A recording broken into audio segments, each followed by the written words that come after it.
Hey, this is Jamie again. This is a weird one. I don't know if this will make sense for you watching it in the future, but what just happened live is that I was about 10 minutes into my Facebook Live video, and the video kind of timed out. Facebook paused it and said the connection wasn't good.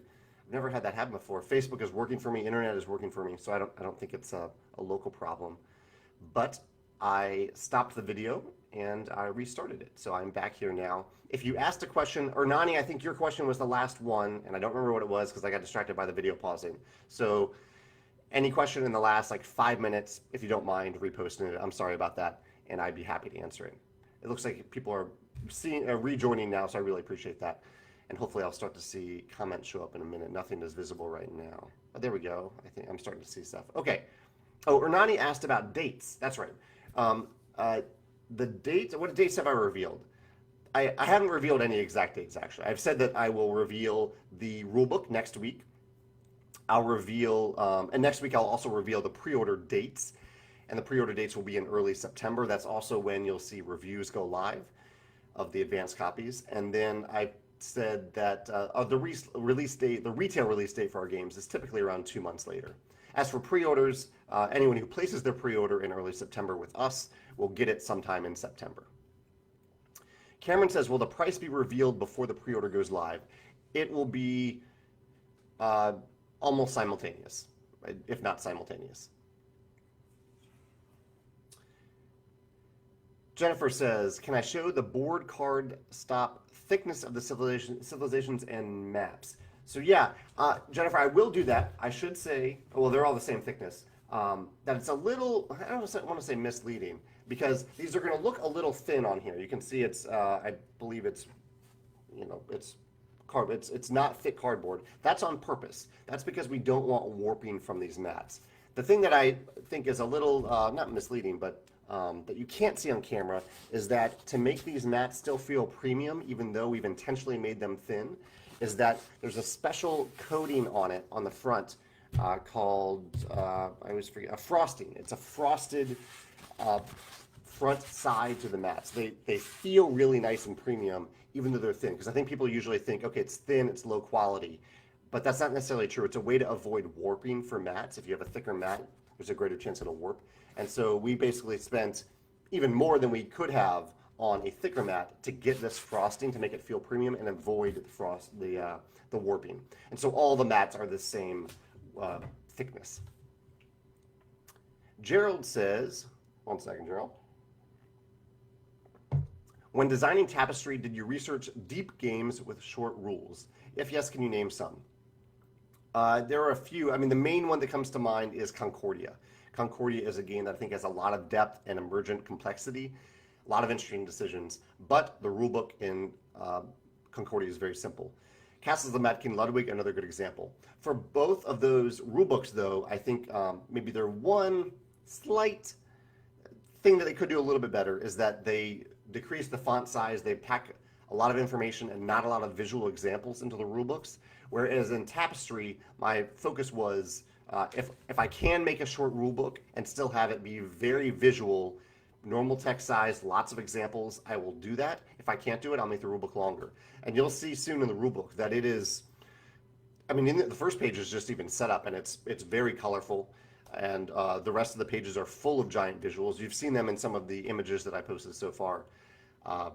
So I think it turned out to be a very visual, example-oriented rulebook. Florian says, everyone can end Tapestry sooner at... Oh, okay, so I think what you're saying is people can end the game of Tapestry at different times because everyone's taking 5 income turns, but they're taking them at their own pace. Florian says, does the number of turns say something about how good or poorly you've played? Yeah, that's a good question. That's a great question because Tapestry is partially a resource management game. How you spend your resources matter, and how many resources you're gaining matter. That can depend on when the timing of exactly when you decide to take income turns, because typically you take an income turn when you run out of resources. Typically, however, it's how you spend those resources that really matters, and how you end up converting them into points during the game. There's no end game thing for points, no end game conversion. When you get points, it's all during the game, almost always during those income turns, but sometimes during your advanced turns as well. So it's really how you're spending those resources that matters. I would say if you are the last player to finish, your odds might be slightly better than others to win the game, because that means that you probably optimized your resources a little bit better. But I've seen many games where the player who doesn't finish last ends up winning the game because they just spent their resources more effectively.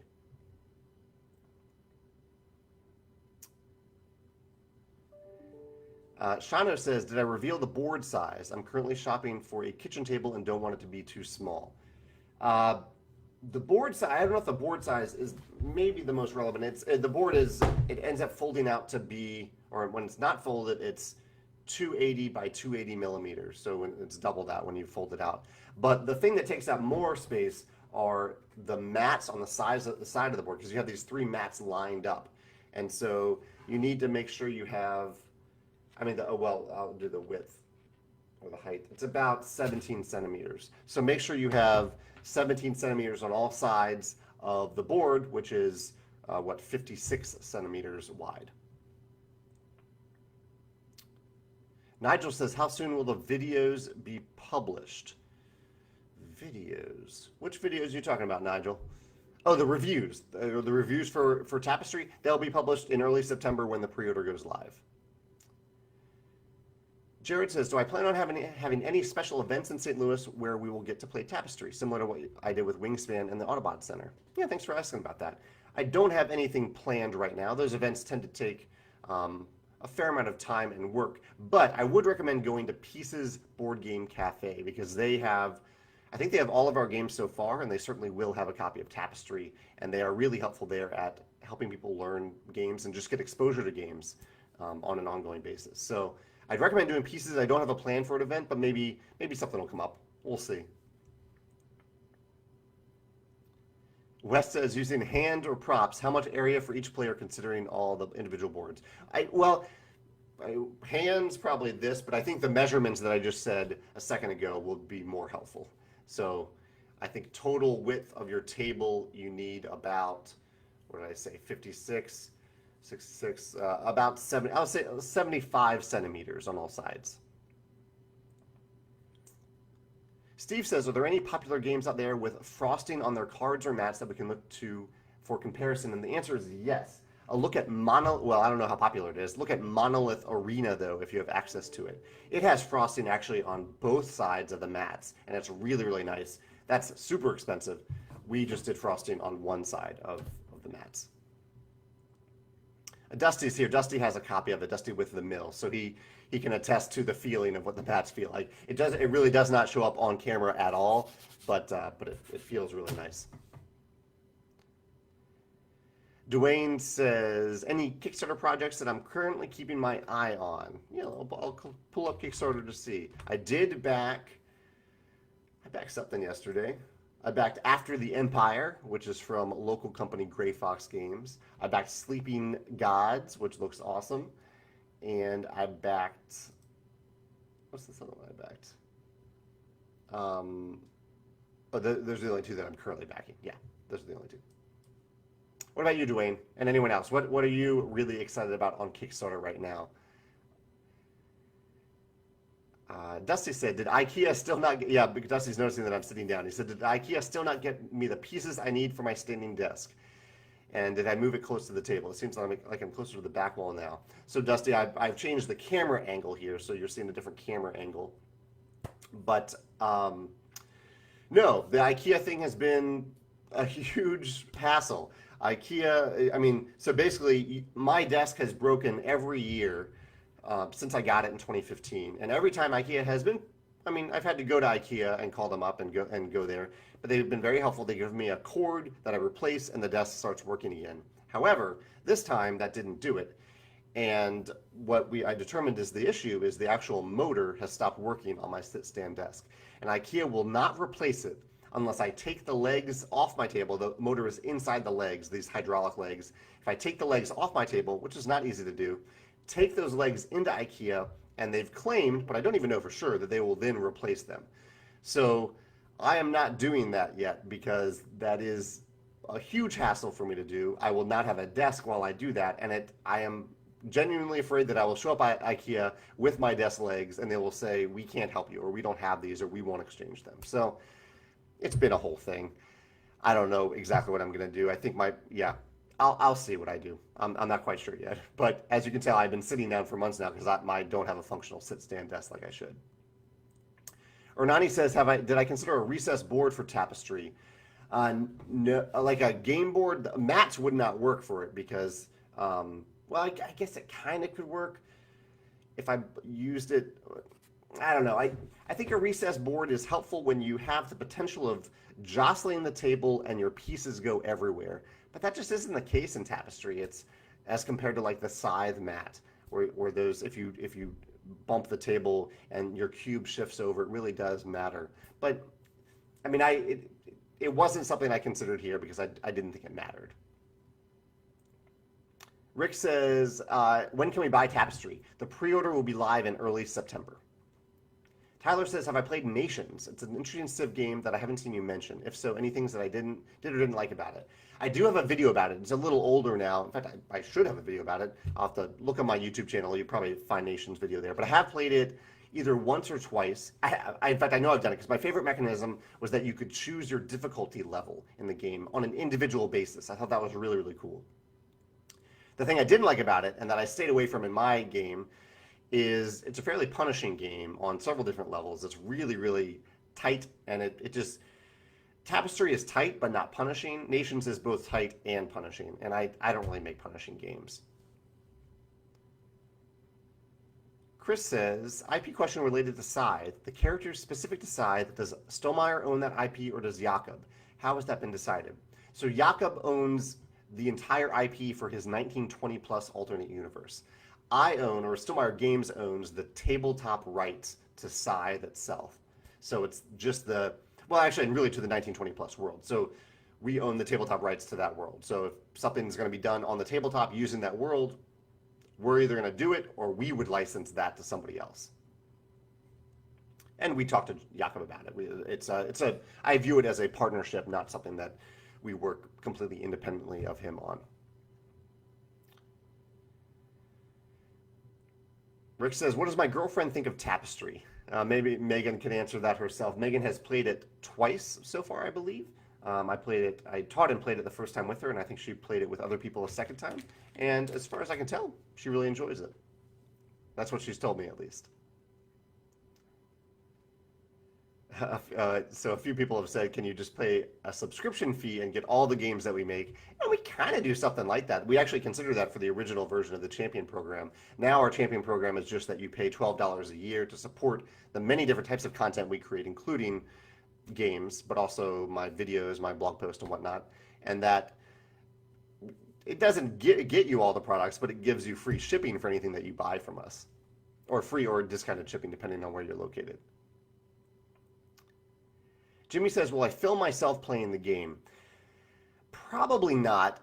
I don't really have a great filming setup to film myself playing a game. I'm not set up like some of these fancy reviewers and previewers. However, Rado does have a copy of the game. Rado does great run-throughs, so you're going to get a run-through from Rado, and you might get it from other reviewers as well.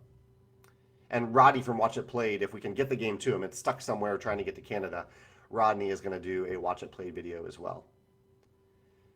Rob says, what are my favorite Civ building games? City building games, I'm sorry. City building games. Do I want to design one? I actually have designed a city building game called Charterstone. And in some of my design diaries, I talked about some of my favorite city building games in that realm. I also like Between Two Cities, another city building game that we have at Stonemaier Games.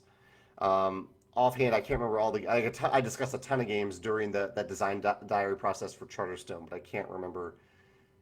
Oh, okay. Or at Labora was one of them. Yeah, that's the main one. I link city and village building games together. Aaron says, will Tapestry be a standalone game or will it have an expansion in the future? Well, those two aren't actually contradictory concepts. There are many standalone games that also have expansions. I would say all of our games fall into that category. Do all of our games have... Charterstone doesn't have an expansion yet. Wingspan doesn't have an expansion yet. Charterstone won't have an expansion. Wingspan will have an expansion. Tapestry is very much a standalone game, and if it is popular, I hope to make more content for it in the form of expansions. That that complement and enhance the game.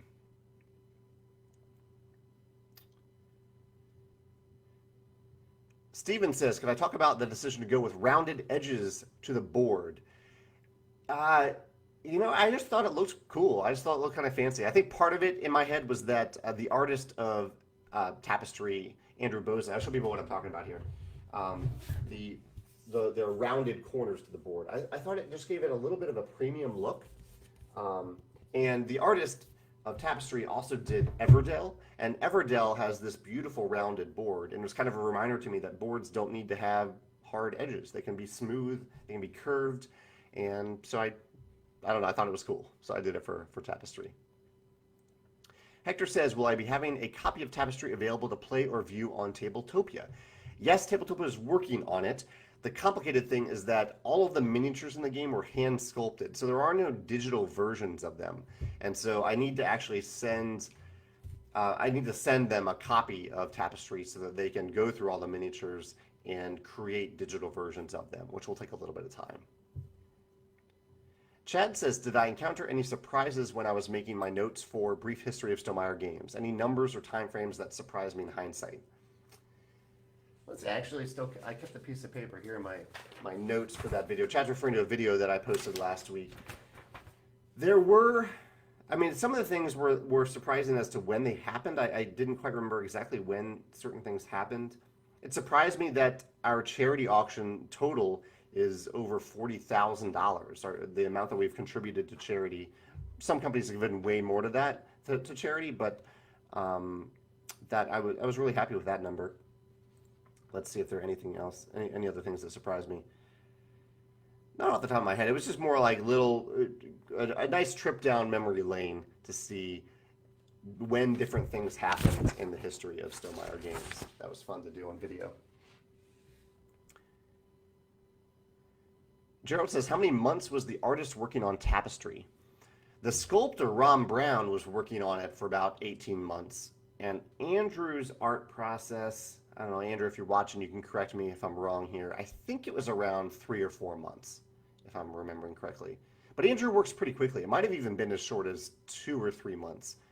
He is very efficient at what he does. And he typically works on more than one project at a time. Phoebe says, what's my preferred couple portmanteau, Meg Meyer or J Megan? Oh, that's amazing. Phoebe, what's yours? Do you and Mark have one? Megan and I have not talked about that, but that is an important relationship discussion that we need to have. So we will need to figure that out. And portmanteau is a great word. I think I've seen that or heard that, but I don't know if I would remember that word offhand. So I'm glad you said that. Yeah, I will talk to Megan about that as soon as possible because that's very important.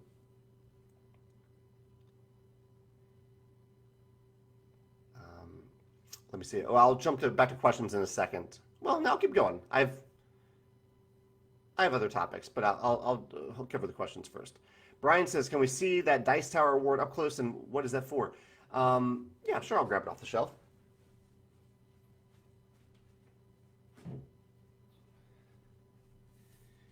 This is for Best Expansion, Scythe Rise of Fenris. They put my name on here. I wish they put Ryan's name on here too. Hopefully, Ryan, if you're watching, you have one that has your name on it because this was a co-design with me and Ryan. So this is a giant wooden Dice Tower award for Best Expansion of 2018.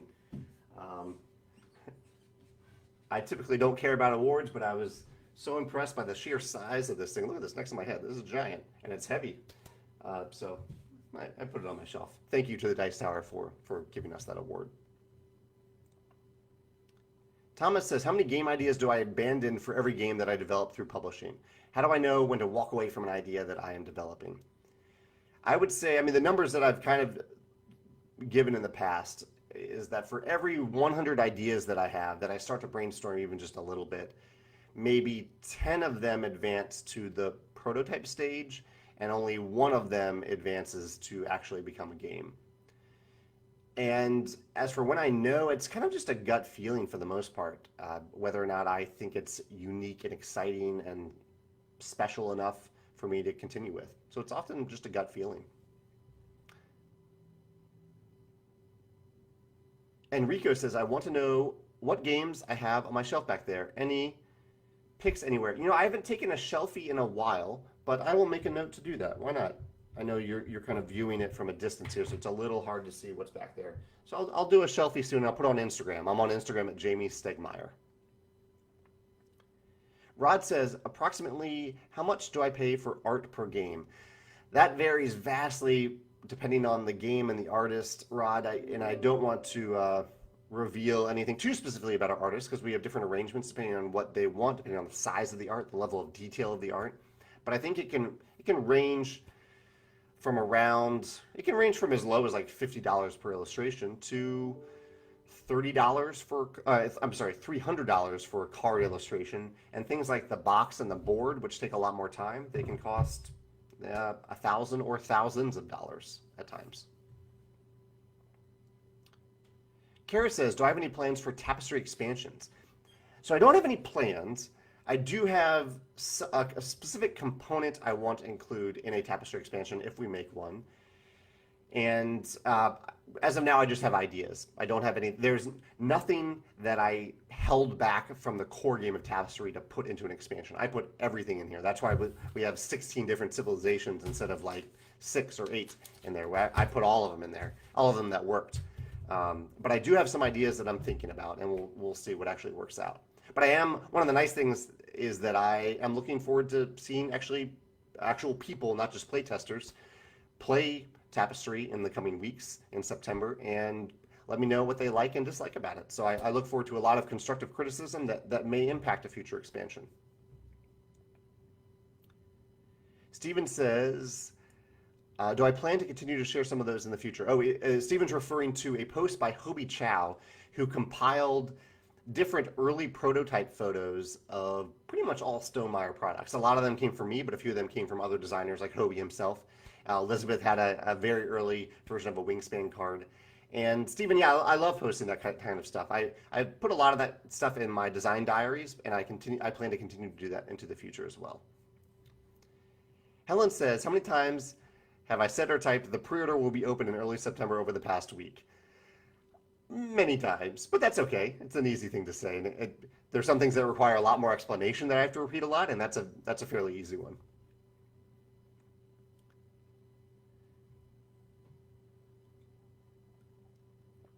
David's expressed his appreciation for Ant Lab games. I agree. Ant Lab games are great. I really love their videos. I had a limited number of advanced copies for Tapestry in particular, and so they were right on the edge and didn't get one. But I'd love to send them a copy when I have the full Ocean Freight order and after pre-orders are complete and all that. Sean says, will there be a design diary on the solo mode of Tapestry? Absolutely. Yeah, I think there might actually be 2 of them. There will be one on Friday morning, and the other one I don't know yet. But Morton is handling those. Ricky says, I saw that you backed After the Empire on Kickstarter. It's based on Age of Empires, if I'm not mistaken, and Age of Empires is the one that made me fall in love with the Civ game. Is that true? I was not aware of that, Ricky. Because I think there is an Age of Empires board game.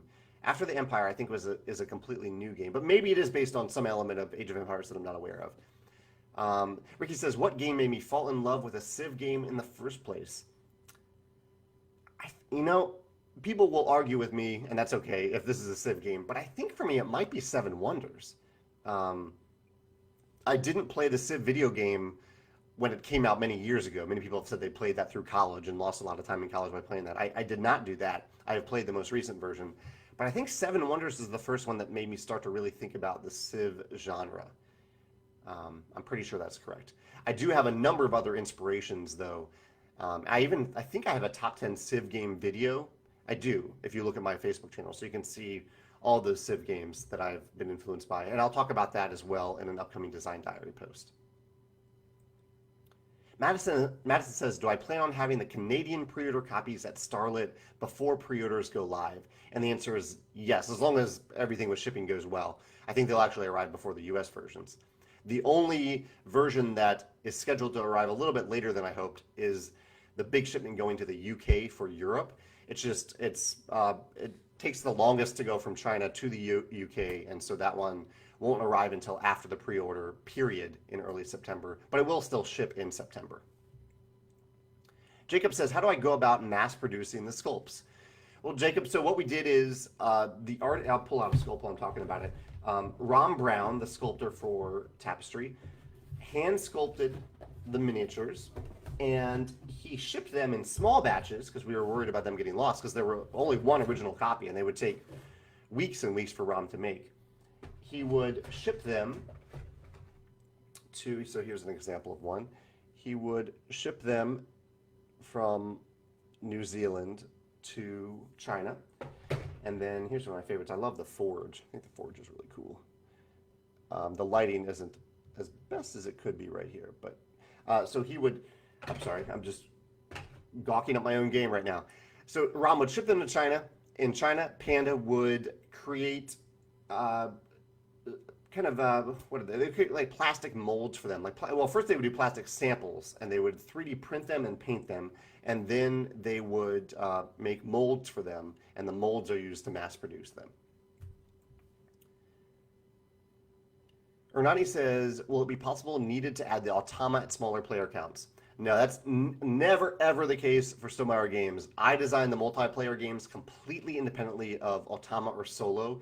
And so when you see a game that says like 2 to 5 players or 2 to 6 players from Stonemaier games, that experience is completely separate from Automa. It's not necessary to add in Automa. It's not even recommended to do that in the vast majority of cases. For Tapestry, there is a mode of play where if you're playing with 2 players, you can add an Automa in a 2-player game if you want to. It's like a lighter version of Automa. It's very easy to use. I would not recommend doing it. Well, the rules specifically say we don't recommend that you do this on the first few plays at all of two-player Tapestry because it works totally fine without it. But if you're playing 2-player Tapestry and you ever decide, I wish we had a 3rd player, there is a way to do that. And Morton will be talking about that. Joe says, when playtesting, I couldn't help but think of my love for Blockus and fully expected to see that the type of board for cities, or that type of board for cities, was that ever a consideration, or was it always going to be a flat board?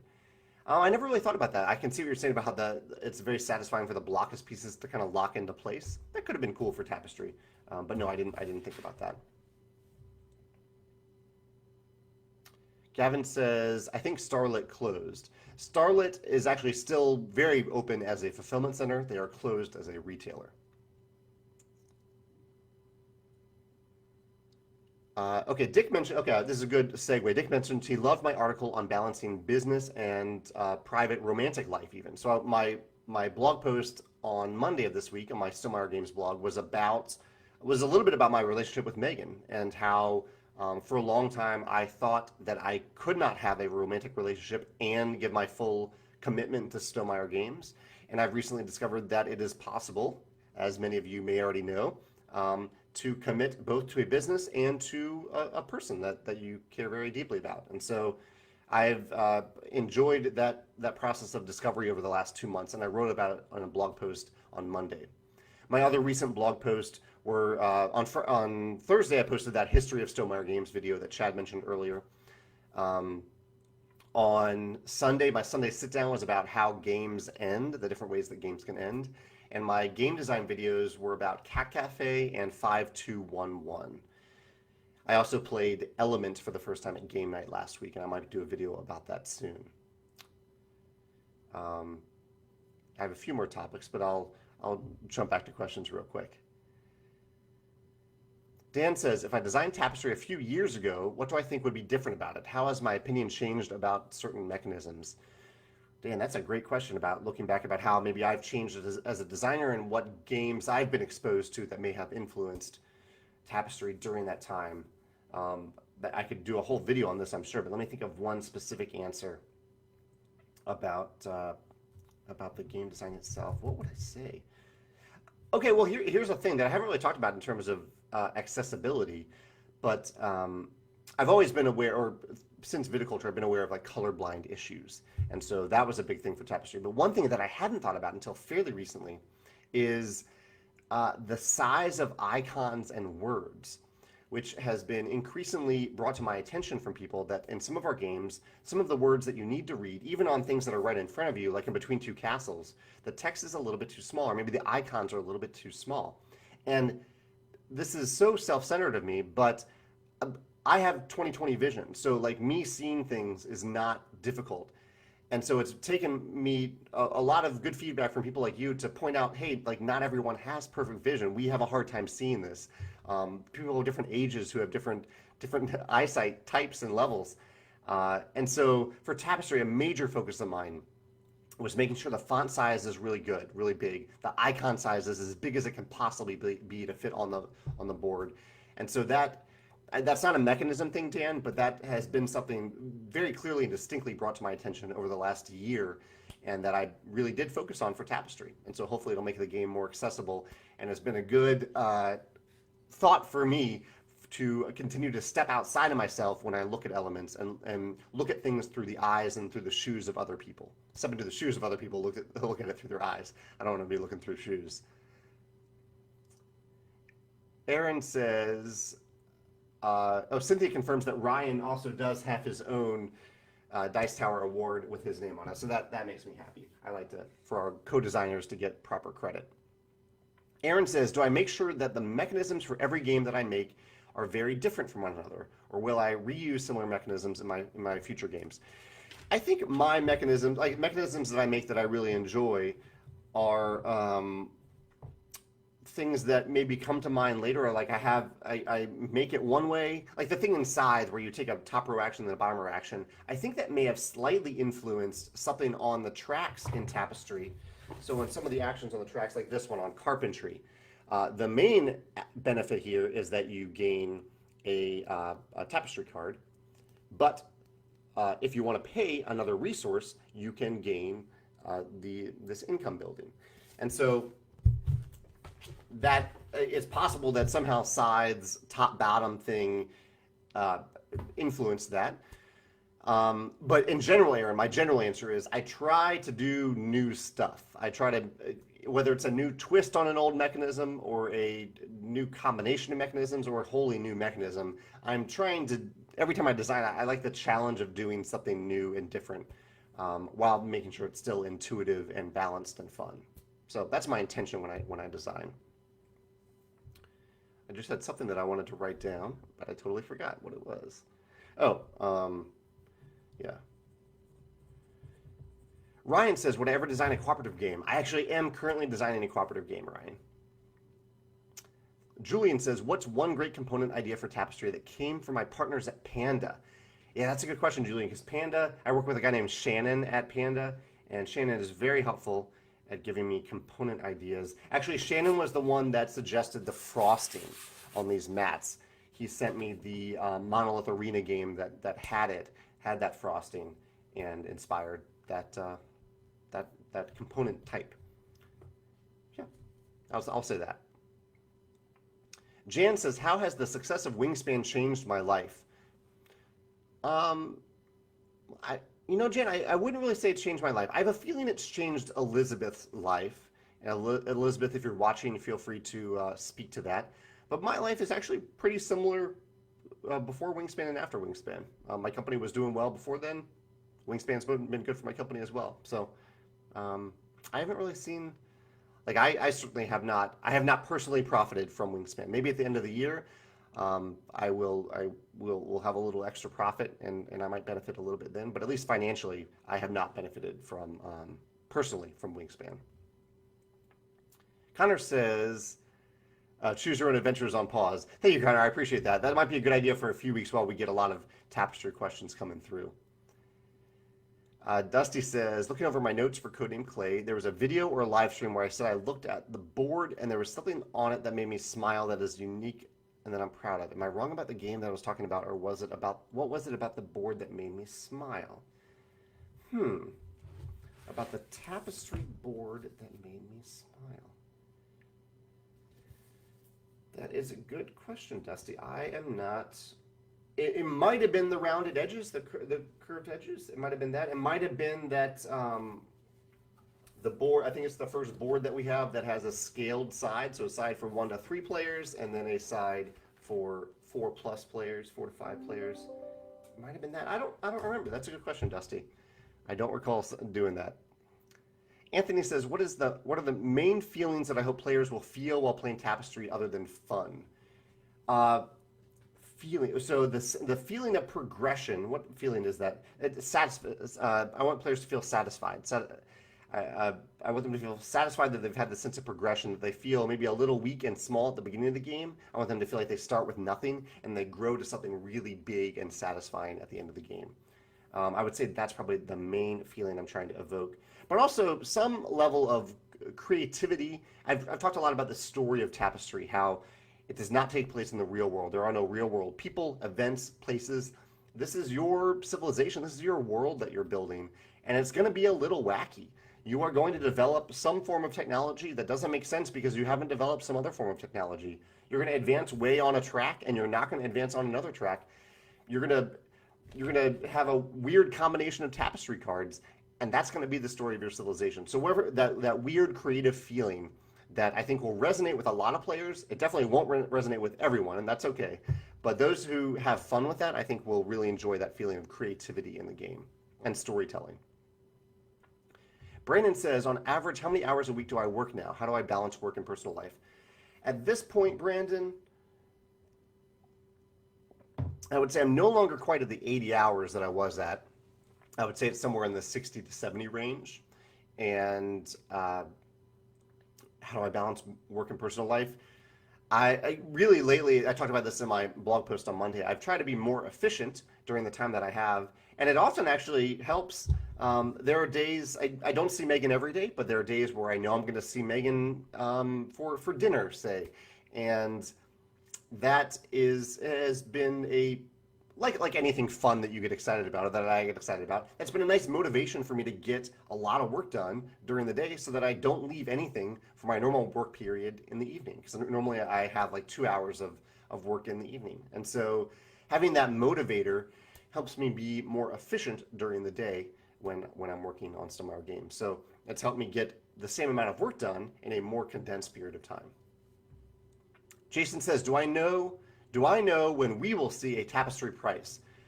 I do know, yeah, early September is when you'll know.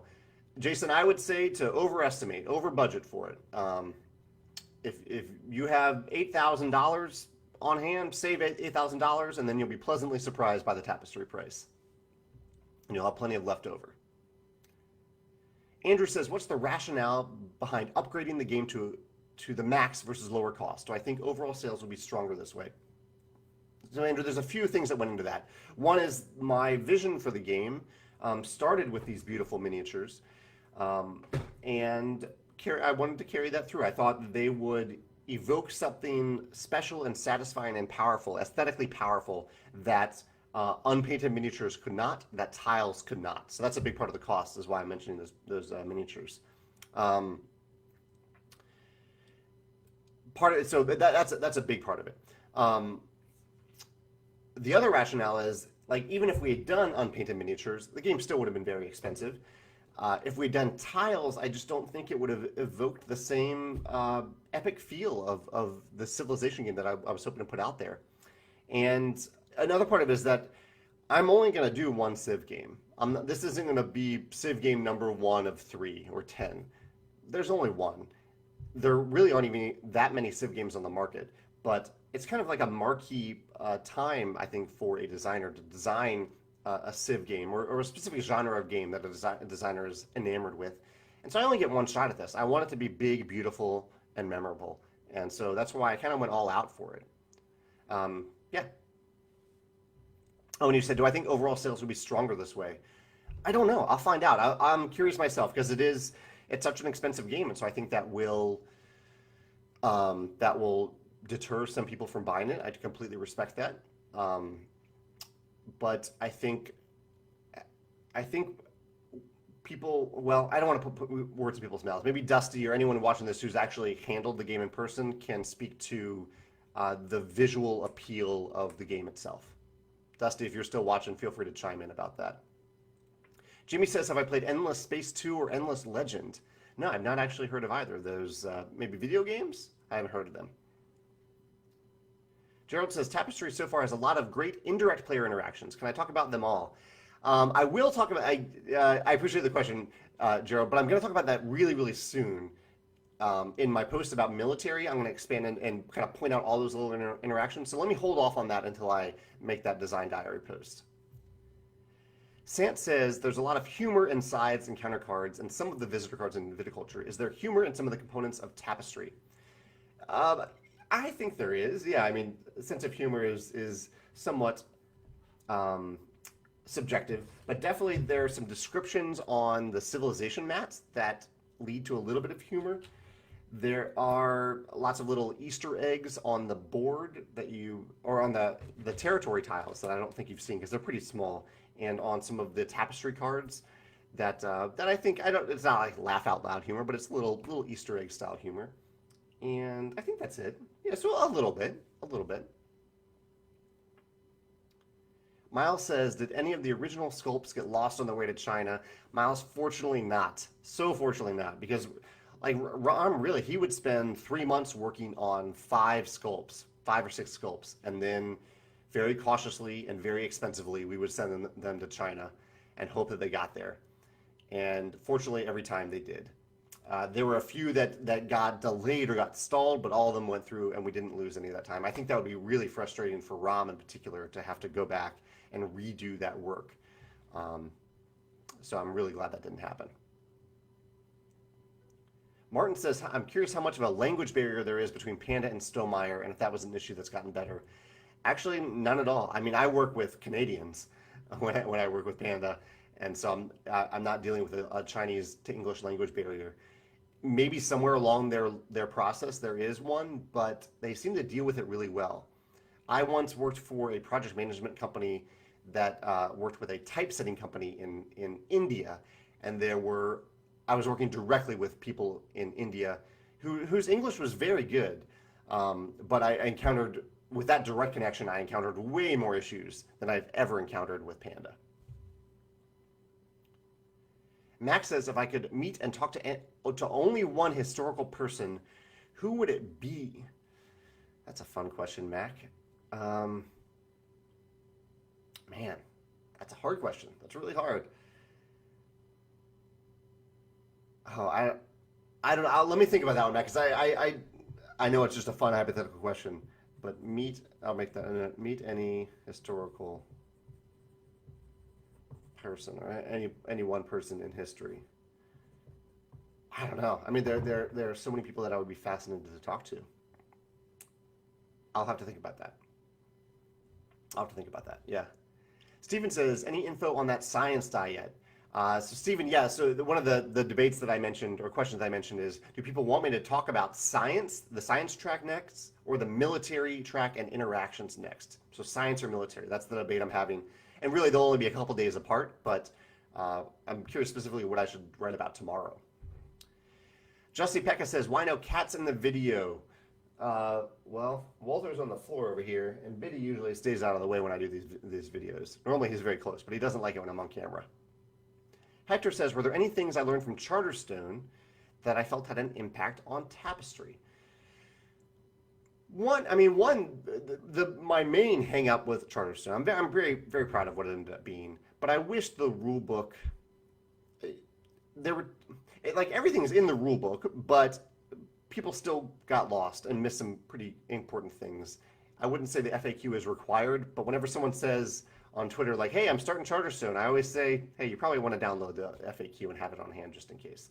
So I wanted to avoid that with Tapestry for sure. And so that's why, even though I went for a shorter rulebook, I tried to include plenty of examples, leave plenty of room for them, and why I included 2 robust reference guides. So players have those. Where's the second one here?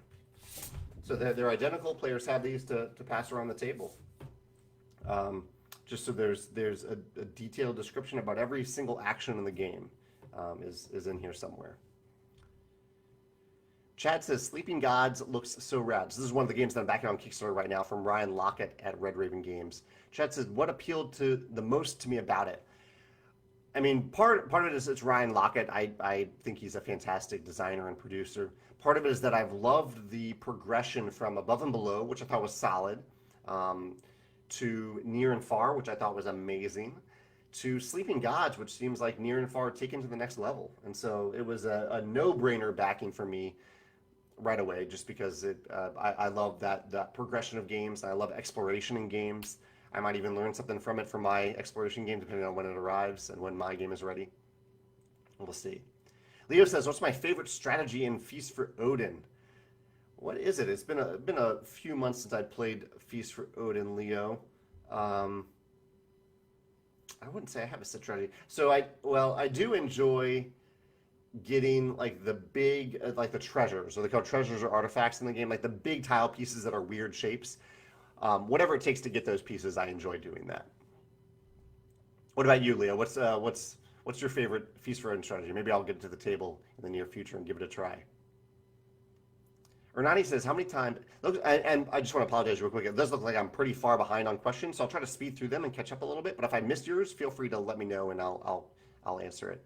Ernani says, "How many times have I played the final version of Tapestry? How many times have I played its early prototypes?" Early prototypes, dozens and dozens of times. Final version, I think only once or twice. It's been at my game night most of the nights since it's been out, but I think I only played it and taught it once. I would love to play it again if people are up for it. Brian says, "Did I consider making a Legacy Civilization game?" It briefly crossed my mind, but then I went through what I went through with Charterstone, with designing it. It's a huge brain burn to design a Legacy game, and so I didn't really consider that for Tapestry. I want it to be a one-off game where you sit down, you build a civilization, and you're done with it, and then you do it again whenever you want. Chad says, "How do I balance the amount of iconography versus typed rules in a game? I think we all play games that had too much iconography and it becomes difficult to play unless you memorize the huge list of icons." Looking at you, HeroClix. Yeah, I mean, it is a tough balance. So it just depends on kind of how the component and how the components are used. So like on a game board, I don't want players to have to read a bunch of text from across the table. So I did everything in icons on the game board.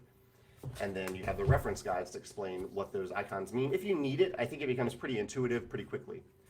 For things like the tapestry cards, which are a blind draw and that you would then have in front of you, and the sieve mats like these, sure, I could have gone icons only, but as you can see, there's text on them. I don't want players to have this mat and then have to refer to a separate rule book to understand how it works. I'd rather just have it right in front of them in text, full explanation.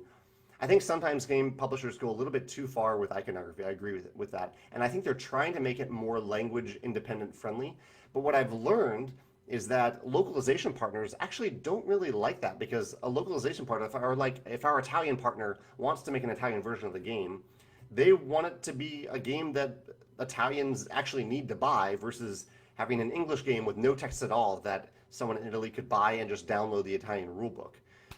So I think it's actually extra appealing for localization partners to have some level of language dependency. Nathan says, "How have the sales projections for Tapestry changed from last week's announcement to now?"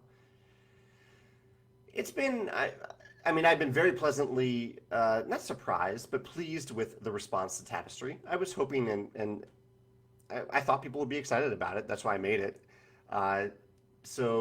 And my first print run is fully locked in. We've already made it. It's already on the boat, so that's not changing. For the sales projections themselves, I mean, I think some distributors are a little worried about not getting enough, even though it's very public that I made 25,000 English copies in the first print run, which is a lot of games to make. And so I'm trying to work with the distributors to find a way to get them more games in time for the holidays. So I think the sales projections have been a little bit higher than I thought. George says, "When are the mats for Wingspan going to be available?" So the neoprene mats. George, not aligned with Tapestry, but pretty soon. The thing that will be aligned with Tapestry that you're not asking about, but I might as well say, is that the metal mechs for Psy, the second printing of the metal mechs, are aligned with the shipping for Tapestry. Steve is chiming in from Vancouver. He moved there from Milwaukee, and he said that he can't wait to take advantage of the championship into Canada.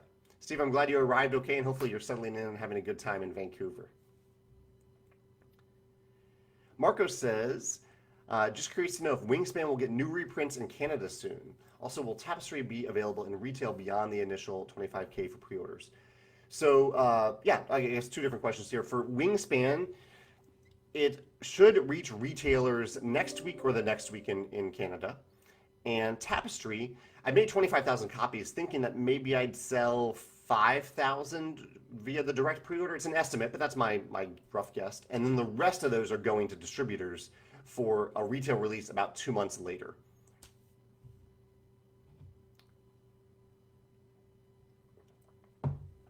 Kara says, of all the games produced by Stonemaier, which do I enjoy playing most? And Kara, I would say my answer for this is, and my honest answer is, I want to play games that people are really excited to play. And so I love all of our games, and if someone is particularly excited to play a specific game, that's the one that I want to play at any given time. Han Lee says, maybe a bit too early, but could there be a legacy expansion like Scythe in the future? Legacy expansion like Scythe. So Scythe doesn't have a legacy expansion. It has a campaign expansion in the Rise of Fenris. Could that be the case for Tapestry? I mean, I don't want to eliminate the possibility.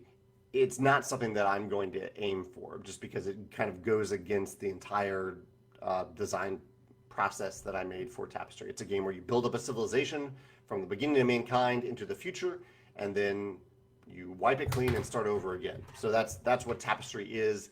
To do a legacy expansion would, I think, be very difficult, or even a campaign expansion would be very difficult. Ivan says, why is it called Tapestry? Yeah, I actually mentioned this in a recent Design Diary post. It's called Tapestry because historically, tapestries in different medieval societies were used to commemorate big moments in that civilization's history. Whether the tapestries were tall or long, depended on the civilization itself. But that's why I wanted to use that word in the game, because you are commemorating big moments and memorable elements of your civilization in the game, hence the name Tapestry. Cody says, have you and Megan tried any new to you restaurants? What have we tried recently? Where did we go recently? I'm guessing we have. If I haven't written it down, though, I've probably forgotten about it. What have we tried recently? I know we did something this past weekend. Oh, we did. Well, no, that was the weekend before. We went to a new pizza place that was new to us. That was pretty solid. A Pizza by the Slice place. I don't think that was this past weekend. Cody, I cannot for the life of me remember. I know that we went climbing this past weekend. Had a great time doing that. I introduced Megan to Dewey's Pizza. That's what we did this weekend. We went to Dewey's Pizza, and I introduced her to the Green Lantern vegetarian pizza there, which I think is absolutely delicious. And Caldi's. I actually have introduced Megan to Caldi's, which is a coffee place, but has great food as well. But that's not new to me. Although I did try something there at Caldi's that was new to me. These peanut butter chocolate protein balls. They were really, really good. Cody says, have I ever considered designing a trilogy of games? I haven't.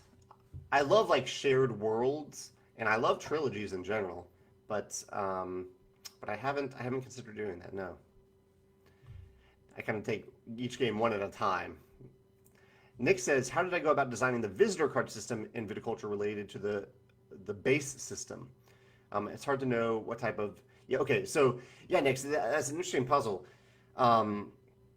Usually, so with viticulture itself, the visitor cards were some of the things that I added later in the process, because, and even later in the process, I learned a very key design lesson, which is that I only have like a few cards. I think I had maybe a few dozen visitor cards in the original version of viticulture, like the prototype version, not the version we published. And a lot of them were repeats. Like there was like a king card, I think, and I did the same exact thing as another king card. There were 2 king visitors. And I realized through playtesting that players really didn't like drawing the same card again, especially if they didn't like the first king card they drew, and then they drew another king card. And so I decided that I wanted every card to be unique. But that was fairly late in the process that I realized that each card needed to be different. And so yeah, usually I wait for cards like that. I might throw in a few sample cards in early playtests, and then I add more and more throughout the design process. But you're right, it can really impact the balance of the game. And so I try to leave that type of asymmetrical stuff out as long as I can in the process until I have the foundation of the game pretty solid, and then I start to add that stuff in. Ikuri says, oh, Ikuri has the same question about why Tapestry, why the name Tapestry. Oh, and he's just pasting what I said. Thank you, Ikuri. That's very helpful. Rebecca says, will Tapestry miniatures be available separately? Yeah, people always want separate miniatures, don't they? Not from the start, but maybe eventually we'll do that. I need to make sure, I mean, the only extra miniatures that we ever have are replacement parts, and so I need to make sure that we don't actually need those replacement parts. I think that will be unlikely with Tapestry that we'll need them. But so eventually, Rebecca, I think yes. Please remind me of that though, because I might forget about that in all the hubbub for Tapestry for the first month or so. Sean says, I keep finding ways to upgrade it like metal mechs. Will Tapestry still have ways to upgrade it if customers request it? I mean, Scythe got to a little bit of the extreme, but I guess that it comes with the popularity of the game. A lot, like with Scythe, with most products, if enough people request something, I will make it, and Scythe just happens to be very popular, so there are a lot of people requesting stuff. With Tapestry, I mean, there's not a lot to upgrade. I think the cubes on the tracks could be upgraded, but they're also very intentionally designed to be small and stackable. Like I chose a very specific component for that purpose.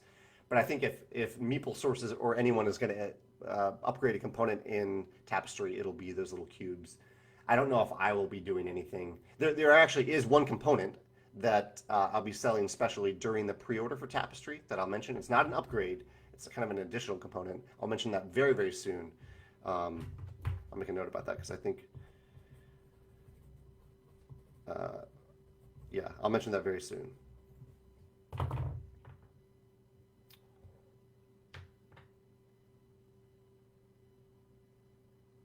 Okay, Matthew says, is there going to be adorable woodland creature art from the artist like in Everdell? No, the artist Andrew Bosley did Everdell, but no, there are no woodland creatures in. Actually, he may. I did give Andrew permission to put an Everdell Easter egg in the game, so it is possible somewhere in here, somewhere on one of these little tiles, there is an Everdell Easter egg.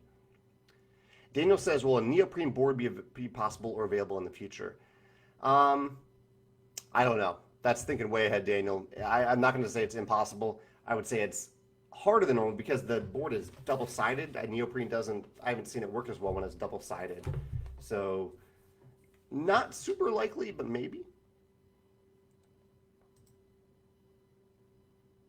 Okay, Dusty has a nice long answer about the visual appeal of the game. Yeah, so I don't know if any of you, I won't read the whole thing, but Dusty has well, actually, I'll just say it because people watching this on YouTube later won't be able to see it. Dusty says, the visual game of the game, and Dusty is the person that has a copy of Tapestry in front of him. He says, the visual appeal of the game is definitely high. My wife actually asked if I thought it was worth it, and without the MSRP, it's hard to answer. But I did have a range. I started with, this is all Dusty saying this right now. Dusty says, I started with the MSRP of Scythe and worked my way up. But I did say that without a doubt, you can tell that Jamie is taking full advantage of the fact that this is his company and he can make his only Civ game as beautiful as possible. The table presence really made me smile. I think the quality of the components is so nice. The frosting Jamie used is unlike anything I've had before, given that the flat card, which gives the flat card a very nice texture and stuff doesn't slide. And those building miniatures feel very hefty. I explained it like this. I'd hate to have one thrown at me. Thank you, Dusty, for sharing that first-person perspective of Tapestry. Hans says, if I could go back in time once, what period would I go back to? You know what I would do? This is random thought. I'm sure there are many better answers than this. But I would go watch... Oh, no, I don't even know how to do this. I was going to say I would go watch Star Wars in the theater on opening weekend in 1977 when it originally came out. But... I say that, but I think it would be the coolest to watch Star Wars then without having ever seen any other movies like that. Because now we're so spoiled by all the special effects. But watching Star Wars on the screen in 1977 without any other context or any other movie like that must have blown people's minds. I would love to like erase that part of my brain and then go see that and then get that part of my brain back because I like that I've seen all those other movies. That was my first instinct. I'll stick with that even though it doesn't really make sense as an answer. Ken says, "Do I think a sports theme or sports themed game has a place in the current industry?" I think it's really tough, Ken. I'd recommend watching my Sunday sit down video on sports themed games to see my thoughts about that.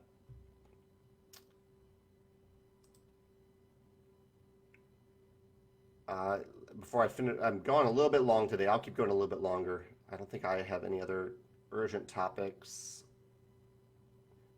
There's a fun plumbing story on my personal blog today. If you want to check it out, I had a huge ordeal with plumbing yesterday in my condo. I won't recap the whole thing now, but everything turned out okay. Nothing flooded. But if you want to see the story of that and how I responded so courageously, not at all, to this thing happening, check out jamiestegmeyer.com and you'll see the post there. Let me try to get through the questions real quick before I finish. Ernani says, "It seems like I am flirting with Tarantino's 10 movies idea or 10 games idea. Do I see myself retiring after game number 10? Also, am I excited about his new movie?" I'm pretty excited about his new movie. I haven't actually seen it. I probably should have already because it's out in theaters. And do I see myself retiring after game number 10? I don't know. It's a completely artificial constraint to say I'm only going to make 10 games. So far, I've made 5. Tapestry is my 5th. And I tend to make games every 2 years now. So that would give me another 10 years of game design. I don't know. We'll see. I like the constraint because it means that it's a nice thing to say, like, if I'm going to make a game, if I'm going to put a game out there, it's got to be really, really special, in my opinion, to put out there. That's the whole idea of it. And I hope I continue with that regardless of whether or not I make 10 games or less or more. Ikuri has, let's see, a long comment here. I'll try to read through it real quick. He's seeing more digital adaptations. He got into this hobby to get offline, but he struggles to find people to play with at times. He is not sure that he'll be able to play Tapestry with people, but he wants to hear my thoughts on more robust digital adaptations that we're seeing now. Do I see the digital sector of the board games market developing in the next few years? I'm already actually seeing it kind of blossom. I'm seeing a lot more digital ports of board games. It's something that we focused a lot more on. We have Scythe in the works. We have, or with different developers, we have Charterstone, we have Between Two Castles, we have Viticulture, and we have Wingspan. And there are 2 companies that are interested in Tapestry. So I think there's a very good chance that Tapestry will get a full AI. I'm talking about full AI versions. I love what Tabletopia and Tabletop Simulator do, but I'm the most interested in the full AI versions because people can learn the games that way and play with other people around the world, or play against the AI that way. So I see that continuing to blossom, even though, like you, the reason I play games is to turn off the screen. Phil says, "Do I like rondel games like those by Mac Gertz? Would I consider making one?" I do like rondel games. I like Ora Labora quite a bit. That's probably my favorite. And I also enjoyed, I think that it actually is a Mac Gertz game. What is the name of it? I'm blanking on the name of it. But Ora Labora is my favorite.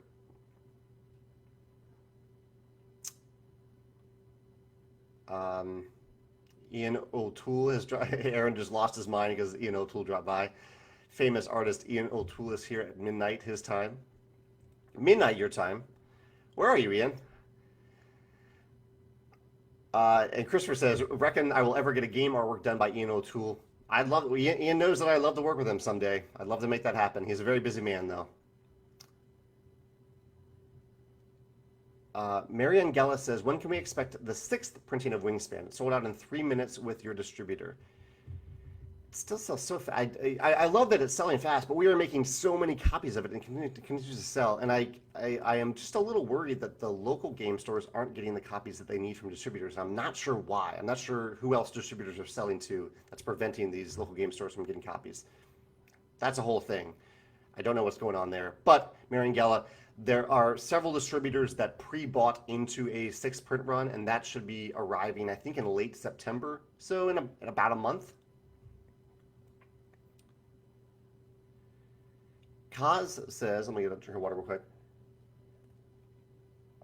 There's a game called the Isofarian Guard. I've not heard of that, but I'll take a look at it. That sounds really cool. Kaz says that it's a fully voice-acted and soundtracked board game coming out with an app. Not typically something I would gravitate towards, but I love new and innovation stuff, so I will take a look at that. Thank you for the recommendation. Michael says, what kind of food do I feed the boys? Mine love blue buffalo. Well, my boys are cats. Blue buffalo. Is that like buffalo meat? Is that a type of buffalo meat? Walter gets a special hard food diet that prevents him from getting crystals in his urinary system. Oh, we're going to get a Biddy appearance now as we're talking about cats. Here's Biddy. Hey, bud. Hey, bud. And I can't see myself. I don't think you guys can actually see Biddy right now. There he is. Biddy gets wet food because he is diabetic. Adrian says, how do I get the rounded corners on the board for tapestry? That seems new. It's just something that we did. I don't know. We just did it, and it's a type of board quality. It doesn't have a wrapped edge like some boards have, but you just make it and you do it. Yeah, you just tell it like it. I'm surprised how easy some of these things are to make. We just tell the manufacturer we want it, and they make it. We work with Panda as for manufacturing. Dan says he discovered Stonemaier games with Scythe on my website right now. Oh, he's on my website now. Didn't realize that I both did that I also did Charterstone and Euphoria. Oh, I thought you had a question, Dan, but thank you for discovering our games and exploring deeper into them on our website. There's a fun way to actually look at our games. If you ever want to go to our website and if you go to shop, if you hover over shop and go down to gift guide, there's a big guide there that it kind of walks you through different options for our games. Like if you like Scythe, you might also like this, or if you want to take Scythe to the next level, you can do this. It's a fun little thing that I worked up with our web designer, Dave. 1000 Year Beard says, do I do Halloween? I haven't dressed up in a few years now, but it used to be my favorite holiday. He says he still decorates. I don't really do much for Halloween. Actually, one of the things that I've done sometimes when I get to dress up for Halloween is I wear a tie, because I actually genuinely enjoy wearing a tie, and I don't really get to do that for my work, and Halloween is a nice place for me to dress up, and so sometimes I wear a tie for Halloween. Dan says, what made me decide to add the Met combat into Scythe? That's what sold me on the game. It just seemed like it was part of the game. Like it is partially a dudes on a map game, and I thought it made sense to have some level of combat there. I'm glad it sold you on the game.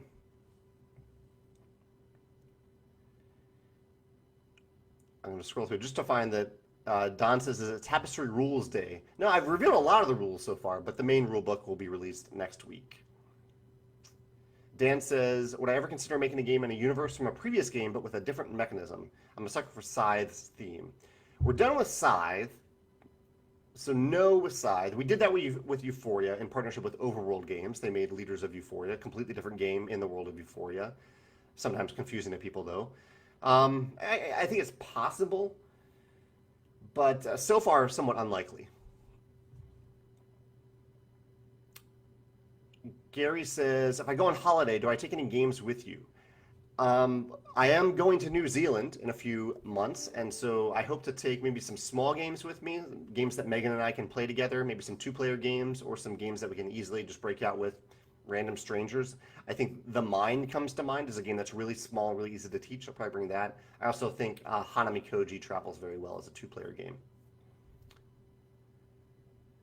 Ian says, did I have any touchstones as regards for inspiration for Tapestry? Anything including other games, films, books? I did, Ian. I'm going to talk about that on an upcoming Design Diary post. A lot of different Civ games, both tabletop and digital, that inspired Tapestry. Some non-Civ games, like I've compared it to Russian Railroads, A Feast for Odin, and Mombasa. All those definitely had an inspiration on Tapestry. Books and movies, I wouldn't say, in this specific case, I wouldn't say that many books or movies did. There was a fun Reddit post that almost became a movie, actually, where someone posted about who would win if what is the exact thing? Who would win if there was a squadron of U.S. Marines, modern U.S. Marines, fighting, if they teleported back and fought against a Roman phalanx. I think that's how you say it, phalanx, like a whole Roman army, essentially. Who would win?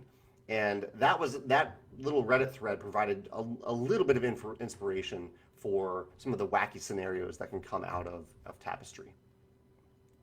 Kevin says, will I ever come to a board game convention to play games with my fans, even smaller cons like TimpCon in Utah? If my schedule opens up a little bit more in the coming years, I am open to that, or if it corresponds with another trip that I'm taking, I'm certainly open to it. That is the way that I do love to attend conventions if I do attend them, which is just go there and play a bunch of games with wonderful people.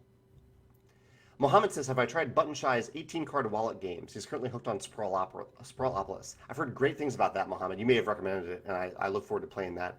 I have played a few of them. I played a wine-themed one recently. I've played their meta game. I think there's one more that I played, but I can't remember it. They have a lot of them now. Cody recommends a great small two-player game called In Between. Thank you. Yeah, actually, if you have any recommendations for travel-friendly two-player games, I'd love to hear them in the comments. Jaipur, Ernani mentioned Jaipur. And Kevin says, oh, company cons to do panels or classes. I wouldn't say I'm as interested in doing that. I don't really enjoy public speaking. I'd rather just go play games. All right, I've gone a lot over today. Thank you for those of you who... Oh, Marcus says I'm coming to Essen. No, I won't be at Essen this year, Marcus. Thank you for joining me today. And I'll answer any last minute questions here in a second. I'll put this on YouTube. I don't know if I'll put the first video on YouTube. It was only a few minutes. Maybe, we'll see. But yeah, thank you for joining me, and I'll see you back in the Tapestry group for more questions, comments, and discussions. Chad did say here, did I see Raiders of the North Sea and Santorini now on apps? Yeah, I did see they're on apps. They look really cool. I've heard good things. Kevin says, best way to communicate with me to discuss my attendance at a convention, feel free to shoot me an email. There's an email on our website. It's jamie@stonemeiergames.com. So just let me know about the convention, or that's probably the best way, just to let me know about it. Let me know the location and the dates and the type of convention it is. If it is the type of convention I can go to and just play a bunch of games, that's what I want to hear. And I'll look at your recommendations later for two-player games. Yep. All right. Oh, Ralph did say, have I considered any more games in the Scythe world? No, Ralph, we're done with the Scythe world. We'll continue to support it, but we're not going to make new stuff in that world. All right. That's it. Have a good day, guys and girls. Bye.